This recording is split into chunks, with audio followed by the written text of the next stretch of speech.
So it seems like there's two pieces to this that are going on right now. There's the premise statement on conservative nonviolence, and there's the number 3 tied into this proposal. Point of process. I'm going to bring another humdinger in and ask the question of seeking clarification, because if this is just a document for the Direct Action Committee, then in my opinion, they should have this debate and then bring it to this group already decided, with everybody going and knowing about every single Direct Action meeting and knowing that this is on the table. But alternately, what I really want to say strongly is that I'm not here to be a part of a group, I'm here to be a part of a movement. I personally believe that what you ascertained with that little experience right when we got here, of whether or not we have a basis of unity, is what we should be putting out there, and that philosophical statements are meant for groups. Movements need a basis of unity, and I actually think that almost this whole discussion probably doesn't need to happen time-wise, let alone, I don't really believe setting it to a subcommittee will necessarily resolve this, but I don't know that we need a philosophical statement. But if we do, there are many examples of other occupies who have had these battles out and who have adopted principled value statements that include both an adherence to what they in positive value intend to do with embracing a diversity of tactics, including Occupy Wall Street. So I don't think we need to reinvent the wheel, but I actually want to propose that we don't develop a principle statement or a mandate, but that we stand by the basis of unity that drew us here in the first place, which is that we all want the things that are making people's lives suck through capitalism and beyond to stop.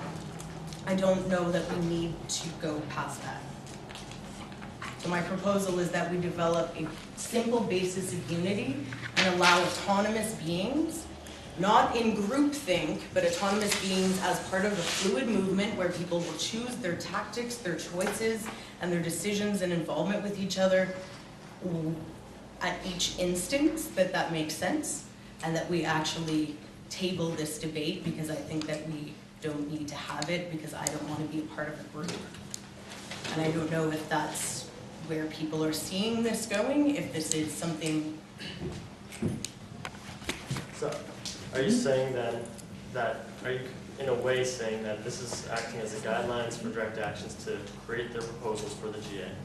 But that you would almost want to take that premise statement out? I think that it's good and fine to say that this is just a statement on behalf of the Direct Action Committee, but the Direct Action Committee will, to the public, absolutely have the political parameters that they look at, right? The what we do and how we state what those parameters are will reflect on Occupy in general. So I think it's actually an inconsistency to say that we're spending all this time talking about a document that only applies to one working group. I also really, really think, though, that we do not need a set of principles to confine these debates, but as each, you know, like if people come to a direct action group meeting and they're like, hey, we want to bomb something, I'm guessing most of the group will be like, hey, we're not into that. And same thing, if somebody comes and they're like, hey, we want to do a sit-in, it gets decided per action, per proposal, not as a dogma, is what I'm proposing. So how about we just take that whole statement out? Well, I think, I'm saying we don't need this. I'm saying, Well, okay, see, sorry, because yeah. it seems like, and this is an interesting point, is that it's almost as if the GA gives the Direct Action Committee, and who's ever on it, whoever joins it, the ability to use this as a guideline if this is what they created. So if the Direct Action Committee and everybody on it is going to pursue things of a nonviolent nature, and that's how they're working, then the GA has said, you can create this, and if you want to create a guidelines for yourself, you can create a guidelines for yourself. But the people are all autonomous, can make up their own decisions, so we don't need to decide that for you. I would say that that's to the spirit of what I'm saying here. Okay, that's interesting. So in a way, it would be, let's do a temperature check on letting direct action come up with their own principles and values. Well, we've already done that. I know, and so it's almost saying we're taking this out of the, like, we're taking this document and saying that any committee can come up with their own guidelines. And so in a way, it's letting direct action make this their document. Because it all comes down to if the GA does not like what we present, they won't accept it. On a presentation basis. Yes. We have a clarification, we got a few clarifications, you were I feel like what I heard Rochelle saying, what you kind of, the way you phrased it were a little bit different.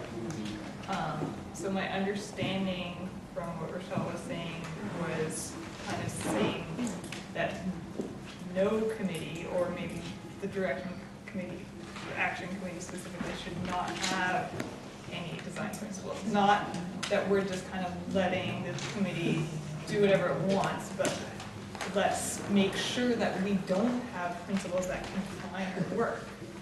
Like, and respect that things come up one at a time and we all can contribute autonomously. And in that regard, it's almost as if they want to make guidelines for themselves, we shouldn't say they can't. What I am proposing is that we hold this gathering to be a part of a movement of autonomous beings who at all points remain autonomous and do not become a part of anything that has the right to make up a mandate to enforce upon other parties who might want to join or participate, but that we remain open, fluid, and engage in a modality that consistently allows new people to access and does not either force us into a point where we have to negate old decisions come to by consensus, but by not blocking ourselves in philosophically and instead reacting as autonomous beings to each instant. So my proposal is more, as you have said, which is that we don't empower anybody to make statements on behalf of Occupy beyond our basis of unity, which is as you posed earlier. But in a way, it's almost taking the power out of a document. So it's saying that if direct action has some guidelines for themselves, they can do that. But it's almost not making it a powerful document. It's not saying this document's been infused with consensus, so therefore you must adhere to it. So if a committee wants to come up with some general principles for themselves that, let's keep these things in mind while we're presenting actions, you can go forward and do this. In a way, direct action has made these guidelines for themselves, and they themselves, the people who made this, would use them as a structure when they're proposing statements. So in effect, it's meeting direct action's goal here, which is come up with some guidelines for themselves. But it's not saying when people come into direct action and start joining the group and talking, they weren't there when they made this document. So then it's something that needs to be made within the group. It needs to be dynamic in a way, and not rigid. Does that sound fair? I would say that's accurate to what I'm saying. It's like if people want to come up with guidelines for how they're going to function among themselves to keep moving things forward and get on the same page, people they're trying to organize something with, awesome. But the dogmatism, the absolute nature of a fixed document, a fixed policy, a fixed anything, I think is ultimately, solidarity busting and confines us to a limited space instead of leaving us to an expansive one. We'll go around the circle. Sorry, John. I want to know if what you're alluding to is the issue of nonviolence. Do you find that confining? That's what we have to clarify. No, I don't think that's what we have to clarify. I think we have to clarify whether or not we even need to be making statements about how each other should act or what philosophical parameters we all need to have. I do think that the word nonviolence is a big one here, but I would also say that we equally need to define diversity of tactics, because if we go with what you said originally, then we absolutely have to put support only nonviolent diversity of tactics back here. There are language things, but I am proposing that we scrap the idea of confining each other by long philosophical statement altogether, and B, free beings. I- Act cooperatively when Okay, we I see just choice. want a little bit of clarification here. It seems to me that, that there are general, and I don't mean any large philosophical sense, but there are general principles that Occupy all across the world is agreeing to. And those, we can say we don't agree with those.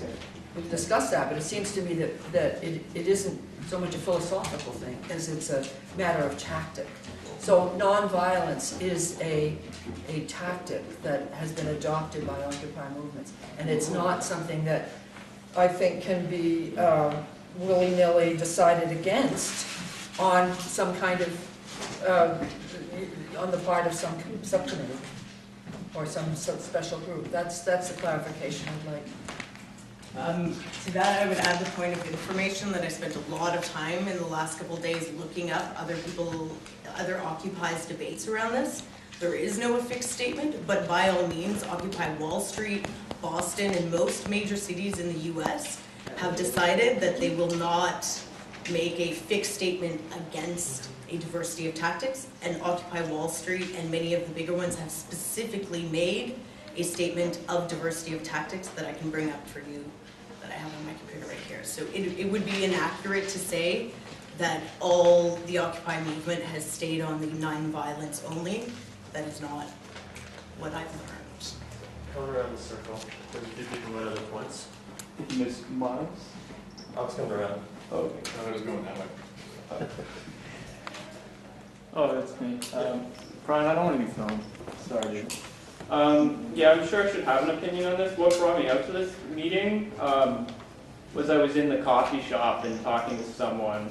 I'm not going to name who, but we were having this conversation, and someone, there's a third person there, and someone said, well, what about like smashing a bank and that kind of stuff? And the gentleman went on to say, well, that's not Occupy Peterborough, that's not Occupy, and it just seemed like he had like copyrighted the whole concept of Occupy, and if it didn't follow like that concept. So I wholeheartedly sort of agree with Rochelle that this sort of document here is like kind of, I don't know, can be disregarded, because it seems like you're like sort of copywriting Occupy in a way, like you're taking like this concept and just, yeah, I don't know. And I wanted to quote a news article that I read here.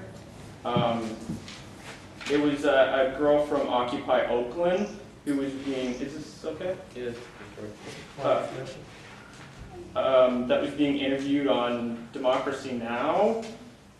Shortly after I think it was last weekend when 400 people were like arrested or something. Mm-hmm. And the quote, the interviewee said, what about some of the reports that said that the protesters were violent? And the girl, whose name was Maria Lewis, said, absolutely. There was a lot of anger this weekend, and I think that the anger that the protesters showed in the streets this weekend and the fighting back that did take place was reflective of a larger anger in Oakland that is boiling over at the betrayal of the system. I think people day by day are realizing, as the economy gets worse and worse and unemployment gets worse and worse, as homelessness gets worse and worse, that the economy system, that capitalism in Oakland is failing us, and people are really angry about that, and they're beginning to fight back, and I think that that's a really inspiring thing.